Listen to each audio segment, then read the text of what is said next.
born a lesbian in a Mormon family. I struggled with my same-sex attraction, SSA, and boy did I struggle on my mission. You know why. 21 years old. Look at that little open collar. It's so cute. I was so gay, but I couldn't say lesbian without crying. I confessed. I confessed to my SSA.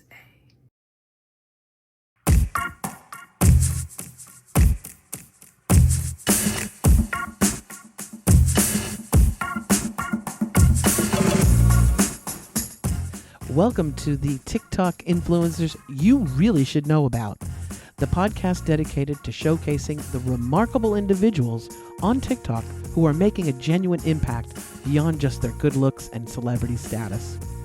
From advocates for social justice to comedians who brighten our days, this podcast celebrates the diverse talents that make TikTok a vibrant community. Tune in to discover the influencers you may not have heard of yet, but you definitely should know about. Welcome back to the TikTok influencers you really should know about. It's not about how many followers, it's not about how many viral videos this person has, but it's about creators that I find intriguing, either funny, fascinating, brave, and really authentic. And that's why the show was created in the first part. My name is Christine Blosdale, and I am a business success and media coach. I teach people how to create videos, books, podcasts to get the word out on their brand and their business, and to let the world know who they are and what they do. And in today's episode, I'm very happy to have my guest on, Kyleigh Weathers, who is the creator of Queerly Attached. And that is also the moniker, the name that you can find Kyleigh on TikTok. Don't worry, I'll have a link to her TikTok channel. We will put that in the show notes so you can find out. But Kyleigh is somebody that I've been following. And I'll tell you, Kyleigh, many of the reasons why I wanted to have you on the show is your authenticity and your realness. And you're that kind of a person that you just want to kind of hang out with. And so I thought I'd have you on the show and go, okay, let's find out a little bit more about Kyleigh. Welcome to the show, first off. Welcome aboard. Thank you. Can I tell you that actually is like my favorite compliment I've ever been given, to like Really? Just want to kick it. Like that's my favorite kind of hang, is to do what we're doing right here, but like on a big couch, right? Like come to my house. Yeah. You can be in your PJs. Let's just kick it and talk. So podcasting And we're thousands of miles really away, but you wouldn't know it. We were thousands of miles away. We're gonna play a clip in just a bit to give people an idea, and I think after that clip too, it will spark a whole conversation. But why don't you tell our listeners and the viewers who are watching on YouTube a little bit about Queerly Attached? Awesome. Queerly Attached, it's cute, right? But we're making a play here on securely attached. And so Queerly Attached is my queer attempt at getting some kind of airtime on attachment theory as it relates to queer folks. Because as I started to heal my own attachment wounds, I was like, oh, this is why U-Hauls, this is why chaos, this is why it's this attachment shit, man. And so I started Queerly Attached this year after I received my certification in integrated attachment theory coaching in 2022. And I launched Queerly Attached this year. And TikTok has actually kind of been like I'm coming kind of late to it. I really didn't dive in until about September. So I love that we found each other so off the top. So this is good. I'm a latecomer too, as well. I thought TikTok was just a bunch of dancing teenagers in their bedrooms. And I was like, oh, that's too young for me. And then I peered in and I went, oh, hello. Like so much happening. There's a lot. It makes you wish you hadn't missed it during 2020. Yes, a lot went down in 2020 on TikTok. I know. And the algorithm is such too that, I always tell my friends and my family members who are like, oh, maybe I'll give that TikTok a try. I'll say, listen, just be careful what you stop and watch, because if you're spending 3-4 seconds looking at, you stop at a cute little kitty video, little kitten, you're going to be getting fed a lot of those kitten videos. So just, be judicious in what you stop and watch. And they go, oh, okay. But the algorithm is amazing. Is it not? It really just, it's kind of crazy. You can kind of like look over, okay, maybe a month ago, I remember I was having a lot of like deconstruction zone debate TikToks. It was a lot of Christian debate, and I don't see those anymore right now. Now I've just got Wicked, because that's Wicked is all I'm looking at. And so like, I that's like a know. long time. 3 weeks ago, that's all I watched. And now I'm just like, what else can they tell me about Wicked? So Same yeah, here, I've girl. Same enjoyed it. here. Yep. Well, the beauty of TikTok, as we were talking about, is that that algorithm and bringing your tribe to you and to the channel that you've created. What have you found, like your little community is finding you in different ways? How has It, your it experience been? It's been interesting. I've gotten a lot of feedback as far as, hey, I came back and watched this one. I did one where I called it like feeling my feels in real, real.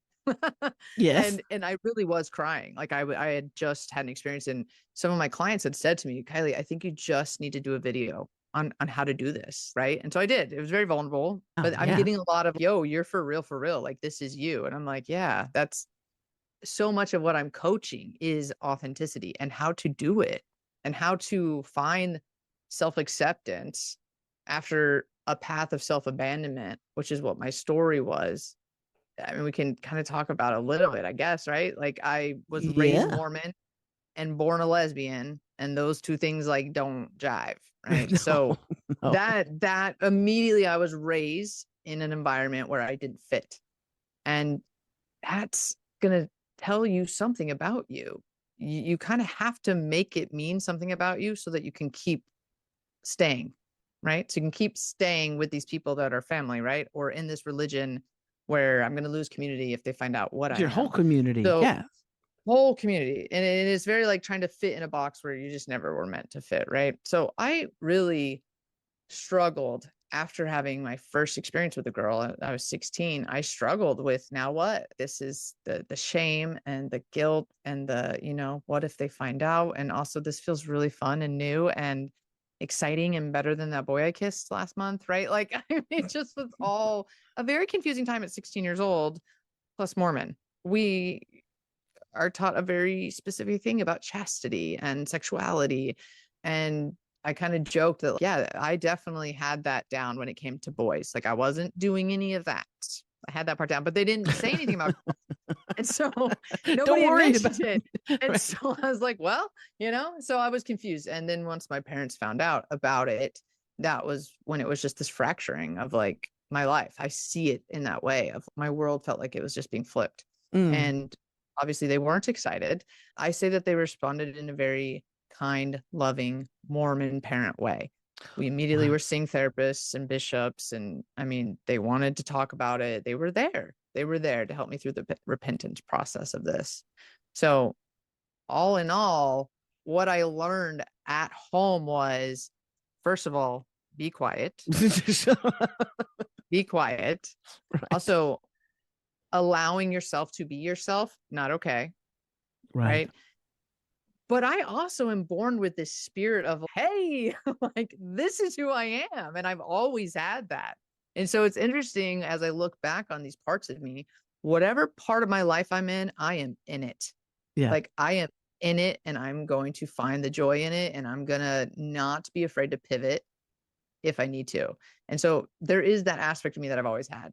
So I went back and forth with the church, back and forth, went to Mormon college, BYU, Idaho, and then I served a mission. Wow. I did all of that while struggling, as they would say, with same-sex attraction. And so struggling with same-sex attraction on your mission was very difficult because you're with this person 24/7, another female companion, Yeah. 24/7, and you're in this like high stress situation. Also, I was serving my mission in Argentina. I didn't speak Spanish, So another right? I'm country. learning Right. Spanish, right? Like high stress. Big shocker. One of my companions and I fall. We fall hard, right?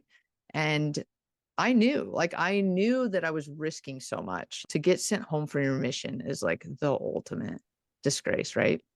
But it was just this, it almost felt like I was just giving up. Like, I just can't fight that thing anymore. I don't want to. Right. And I got sent home for that, obviously. I confessed. I confessed. It You wasn't that we got caught. confessed. I I confessed. confessed because I couldn't hold it. I couldn't hold it. I didn't want to Who do did you another full year. who did you confess to? My mission president. I literally called him on the phone. I called him on a phone in another city where he was at and told him, hey, that thing that we talked about happened again. We had confessed when we kissed, and he kept us together as companions. He challenged us that we could withstand this thing and that this won't happen again. And like it obviously did. So I called him and said, this is what happened. And they came and picked me up. They came immediately and picked me up and took me to that mission home. And I was there for 3 days while they figured out what the fuck to do with me. So I wasn't allowed to call my family. I mean, there's like whole Oh trauma, my right? So gosh. like all this shit, 21 years old, I'm 22, right? It's just, It's I'm hard 41 enough to now. come out.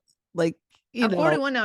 Back on that Kyleigh, and I'm just like, God damn, you just want to hug her. You just want to hug her. And so that attachment healing has given me. It's given me the ability to go back literally in timelines and heal those parts of Kyleigh. yes. Like I really picture them as my parts. I want to be whole. I can't leave any parts behind. So I want to integrate them.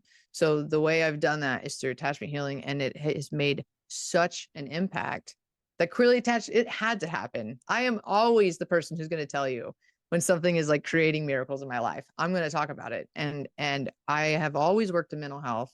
I was a recreation therapist for a long time, and coaching is just something that I've always done. And niching all the way down to attachment theory to me is actually like we've niched down to the root. That's what I see it as. Oh, I Because you love have that. I'm talking about the people who are listening have these wounds, and we all have them for different reasons. But the crazy thing is, and I won't sound like before I scratch, I don't like saying crazy.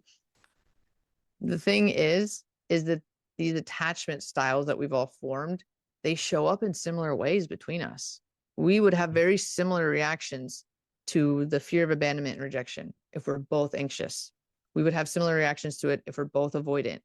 And so this label, it's not that it's like your Harry Potter house or like your astrology sign, or it's none of that. It's just a way to say, hey, you are showing up currently like this in relationship.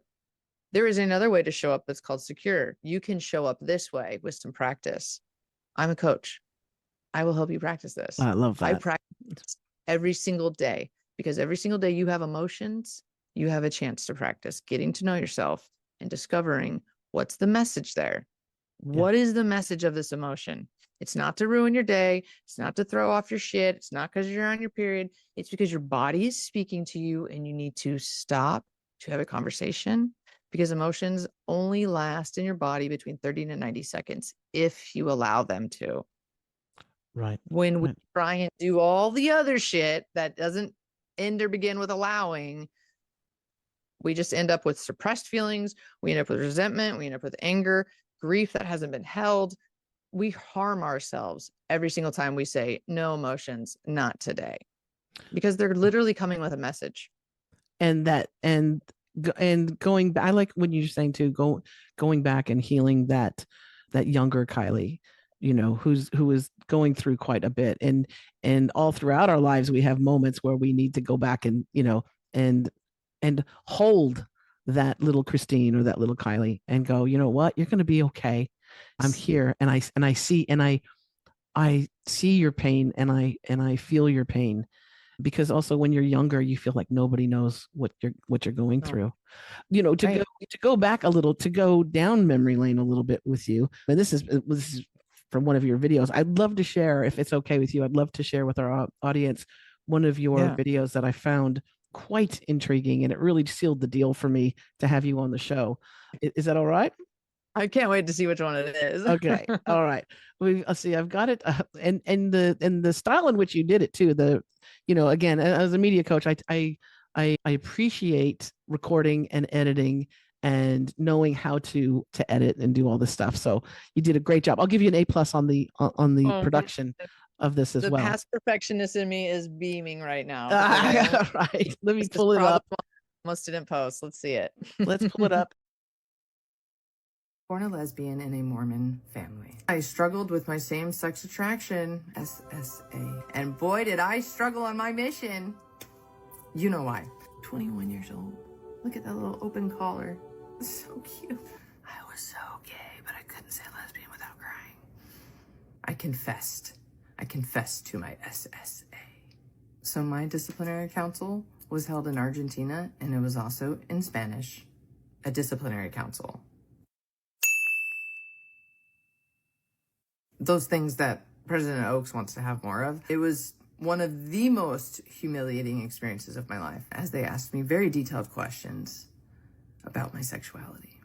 I wasn't excommunicated, I was just disfellowshipped. I guess I wasn't gay enough, which meant I could still wear my garments and pay tithing. You can follow for part 2.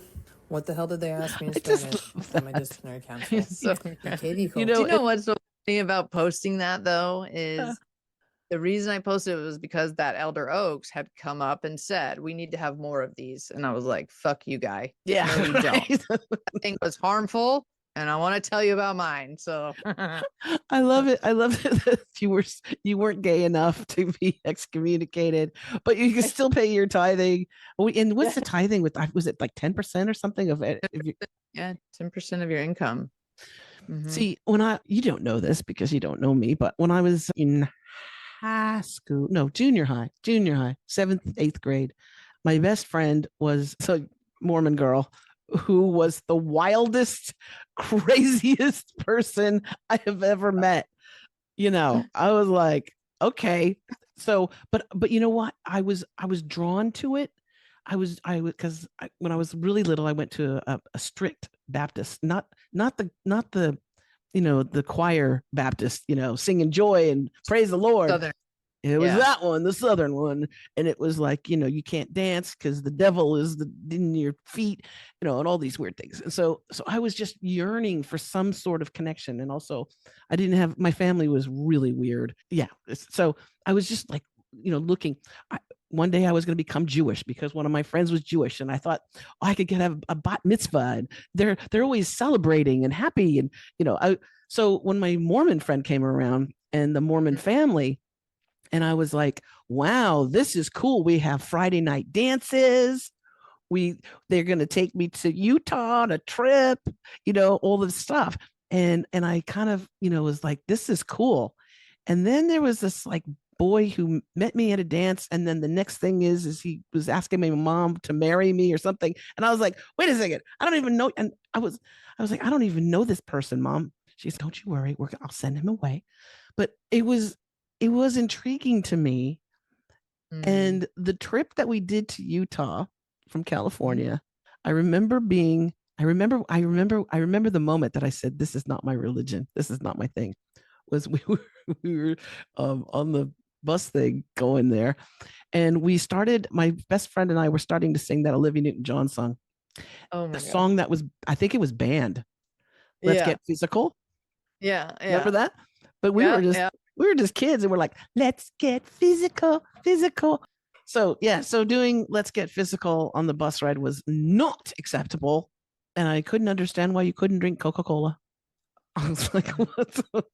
I was like, why this? It was just weird to me. I was like, what's wrong with Olivia Newton-John singing that song? So that was my disillusionment with that was my Mormon moment. Like, we can't sing Let's Get Physical. You're not getting me in those waters of baptism. No, sir. Yeah. No. Okay. Yeah, those are good standards right there. Yeah. So you're in a foreign country. You're called in to talk about your sexuality. Yeah. There are lots of very detailed, honestly, I didn't ever make a part 2. I should do it. That was why I really wanted to speak out on it. It was like, not just the fact that these are happening, these disciplinary councils, but like they're calling them like councils of love, right? These are just to help. It's to invite people back to Christ, right? But they asked a lot of questions that really, I'm like, I don't really think JC gives a crap about that. So these are some interesting questions. So it's harmful. So that was why I made that video. But when I think about the harm, you mentioned the holding, right? That is what I think of, is anytime I feel an emotion, I see it as a sacred sitting with self. Like it's a chance to go discover what part needs to be held, and or what part needs to be told, hi, I'm the safe adult, right? Like I think about that Kyleigh, and that they didn't let me out of that room for 3 days. Like I was literally in a room, in the bedroom. There was other meetings going on. They didn't want people to know I was there. So for 3 days, right? That's So when crazy. I go back in my mind, I go in that room, right? I go in that room Yeah. and I tell her that she's safe and that she's going to be okay. And that it makes sense that it's so scary. And it makes so much sense that you're so terrified what comes next, right? And literally sit with what that fear felt like, because I Yeah. couldn't have done it then. There's no way I could have done it then. And Right. so to feel that fear again can feel scary. And that's usually when we check out of the emotion. But the breakdown, there is a breakthrough on the other side when you can sit with the pain. And that's the part where I'm helping people through that part, is Beautiful. because we are just taught to escape when it starts to feel too much. And for those who were raised and have come out with these avoidant attachment styles, they can't even handle like their own emotions, let alone their very anxious partners, right? So it's wrecking relationships. And it all comes back to, what are we making shit mean about us? Right. So when my parents, would tell me to sit down and be quiet, did I make that mean that my voice couldn't be heard? Yeah. Uh, After 100 times of being told to sit down and be quiet, yeah, you better believe I became a people pleaser. I'm going to do all the things to remain connected to you, including disconnecting from myself. That's self abandonment. So, how then can we accept ourselves? There's no self here to accept. Do you know what I mean? Like, it really is a moment to create. Like, everything I've done in this last year has been what I want it to be, because I get to decide what any of this means out here. It's like waking up out of the matrix, man. And you have control. You have Exactly. that absolute control of what it is. Because we don't do anything without this vehicle. Like, our body is our literal vehicle. We have to do tune-up checks, man. Like, if you're not checking in to learn the language of your body, I actually just joked the other day, it's like Duolingo. I want you to literally log in every day and do your body language work. And I want you to sit and feel what it feels like to feel a feeling. There's nothing else to do other than to feel the sensation and watch how it moves. We can keep the thoughts off the stage. We're going to give the body this moment so we can figure out what the message is. And so many of us too go with those thoughts. Yes. A thought will enter and then we'll just marinate in it, And then what happens? yeah, What well else comes up? More we also, emotions. yeah, and we leave our body completely because we're just stuck in our, in our mind with those thoughts. Yeah. I like to think of thoughts as like birds in the sky, and sort of, to watch them go by, because they will go Observe, by. observe, I can observe them. I can, but I right? don't have to And the other fly thing, with them. yeah. And the other thing is, we don't have to always believe them either, right? We can often ask our thoughts, is that true? And we should. We should often ask our thoughts if they are true, because what happens is we have these beliefs that then lead to thoughts that then lead to feelings, which quickly leads to action. So all this comes back to that root belief that we're talking about. This root core wound is dictating the way that your life is moving right now. Oh, And mic drop on that one. Yep. it's in your control though, right? In the Yep. end, you are the one you've been waiting for. Emotion, 30 to 90 seconds. Anything that we're like perpetuating, it's being perpetuated by your thinking. It's continuing to go because of what you're thinking, which is bringing up more emotions that are then not getting felt, that are then being repressed. Like, it's a non-stop cycle. And then you create situations in your life. You have that argument with your spouse or, your Yep. significant other, and then you create another thing, and then you try and douse those feelings with whatever you can douse them with. And then it's just a perpetuating thing. And we see it in families all the time. And so we have all come up with these either like imposter syndromes, or we're perfectionists, or we're just afraid to use our voice, right? But now we're parents and we're like looking at our children, and I'm having a hard time. Like, how did my parents do half the shit that they did and not have guilt, right? I am so confused because I'm watching my child and I'm seeing how the smallest things can affect him. The smallest way I snap at him, or the little, and that happens often enough.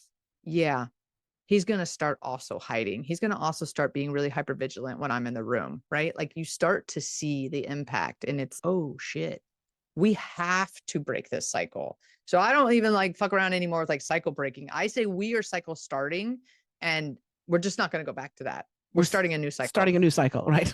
Yeah, we're not going back. We're not breaking shit. We're just going to start a new one. So we're good here. Thank you. And I've got an 11-year-old that I literally just apologized to yesterday for something that I did 4 years ago, because I saw it when it came to his mind, because it came to mine too, because I had shame about the moment. And the moment was me dumping Legos into this blended family that we had U-Hauled here for. He was 6 though.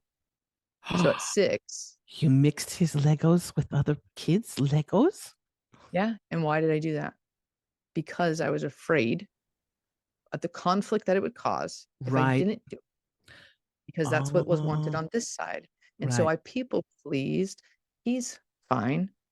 And he was. But as we dumped Legos in his room last week, as we cleaned, just the sound of them dumping in triggered that memory for me. And I looked at him and I saw it and I was like, oh yeah, Levi. Oh, wow. I am sorry. I am sorry for that time that I mixed our Legos up with them. That was not a good call to do that like that. And I'm sorry. Yeah, I did lose a lot of them. Yeah, we did lose a lot. And even if we hadn't lost a lot, I should never have done that without talking to you about it, or without at least allowing you to feel sad about it. And that's really my bad. And he came over and hugged me. Now, the cool thing is, I know this sounds like that's amazing, but I'm having conversations like that with my child all the time. All the time, because I'm supposed to be the role model. I'm supposed to be the role model on how to deal with stress, right? I asked him, what do you think is the hardest part about being an adult? He said, stress. And I was like, yeah, that makes sense that you would think that, because we were always running around, oh, I'm so stressed. And I was like, you know what, kiddo, what's interesting is the stress is the byproduct of the real thing that's so hard as an adult. The real thing that's hard is that no one taught us about our emotions and what to do with them.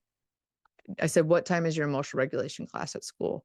He said, well, we don't have one. I said, exactly. Why do we not have one? I didn't have one either, Levi. And I was like, you see how emotions, right? You see how it can overtake people. You see parents when they lose their shit on your friends out at baseball games or at the park. Yeah, stress because we don't know what the fuck we're doing out here. And we're just trying to keep it moving. You know what I mean? So, I love that. I think you should be teaching everybody how to do that. I want to teach everyone. I want to teach everyone. That's why I'm on TikTok acting a fool, because I want to talk about this. This shit will change your life. I'm talking like I've helped a Canadian queer person navigate cat custody with an ex. Like, she now has her cat when she wants on a schedule that works. Whereas for the last 3 years, she's just been people pleasing and, whenever she can. No, she spoke up for her needs. We found boundaries. We weren't attacking anyone. And the nice conclusion is right now she's at home with her cat and who's poking around on a Christmas advent calendar treat. That's so cool. She hasn't had a Christmas like that in years, I just think that type of shit, that's the ripple effect. And that's why I act a fool on TikTok, because this is important and it will change your life. And you show up for other people, but it's also it's something for you, and for, like you're saying too, with your son, it's just making you a better parent as well. Oh yeah. Which is Well, I want everybody to check out your TikTok channel, and I'll make sure, again, it's going to be in the show notes. But if you're on, all you have to do is, when you're on TikTok, you can just put in Queerly Attached, and Kylie's going to come up at the very top of that page. So check her out, follow. Of course, we always like to have people, like videos and comment. That's a really good thing because it helps the algorithms. So we'll make sure that we put that in the show notes so they can visit you. Well, thank you again so much, Kyleigh, for coming on. And I want to thank you, wonderful listeners who are listening on Apple Podcasts and Spotify and all the major platforms, but also those of you who are watching on YouTube. Thank you so much for tuning in. If you want more information about this show, you can go to the TikTokinfluencers.com. And if you want more information about, of course, my coaching, you can go to ChristineBlosdale.com. All of those links are going to be in the show notes, so you can check it out. And as we say at the end of the show, just keep scrolling, babe. Keep scrolling, because you're going to find somebody, a creator, a TikTok influencer that you really should know about. And I want you to sit with that fact that, like I found Kyleigh, you can find somebody that resonates with you in your world and maybe makes your world a little bit brighter. So check it out, go scrolling, and we will talk to you real soon on the TikTok influencers you really should know about.